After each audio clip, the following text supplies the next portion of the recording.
Welcome back to my channel A to Z சமையல் and tips. இன்றைக்கி நம்ம என்ன பார்க்க போகிறோம் அப்படின்னா tips and tricks to remove the பல்செட்டர். அதாவது நாங்கள் வாஷிங் மிஷின் வாங்கி 5 years ஆயிடுச்சு, இன்னும் அந்த பல்செட்டர் ஓப்பனே பண்ணல. ஸோ அது ரொம்ப ஸ்ட்ரக்காக இருக்குது. ஸோ அதை எப்படி ட்ரிக்ஸ் யூஸ் பண்ணி ஓப்பன் பண்ணுறதா நம்ம இன்றைக்கி பார்க்க போகிறோம். இதில் ஃபஸ்ட்டு என்ன பண்ணுங்கள், இந்த ஸ்க்ரூவை கழட்டணும். ஸோ கழட்டின உடனே அந்த பல்செட்டரை எப்படி ரிமூவ் பண்ணுறதுன்னு பார்க்கலாம். ஸோ எனி ஸ்க்ரூ ட்ரைவர் ஒரு நைஃப் வச்சு அந்த ஸ்க்ரூவை அன்ஸ்க்ரூ பண்ணிக்கோங்க. ஸ்க்ரூவை கழட்டி ஃபஸ்ட்டு தனியாக எடுத்துருங்க. எடுத்த உடனே என்ன பண்ணுங்கள், அந்த பல்செட்டர் தனியாக எடுக்க வந்தால் எடுத்துருங்க.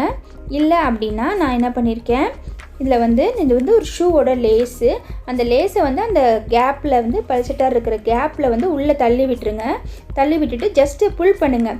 லிஃப்ட் அந்த ஷூ லேஸை லிஃப்ட் பண்ணிங்கன்னா உங்களுக்கு பல்செட்டர் ஓப்பன் ஆகிக்கும். இது 5 years ஆகிட்டதுனால மிஷின் வாங்கி அது கொஞ்சம் பல்செட்டர் நல்லா ஸ்ட்ரக் ஆகிடுச்சு. ஸோ நீங்கள் வாஷிங் மிஷின் க்ளீன் பண்ணும்போது எல்லா பார்ட்ஸோடு சேர்த்து இந்த பல்செட்டரை எடுத்து க்ளீன் பண்ணிங்கன்னா உங்கள் வாஷிங் மிஷின் எப்படி புதுசாக வாங்கினீங்களோ அது போலயே இருக்கும்.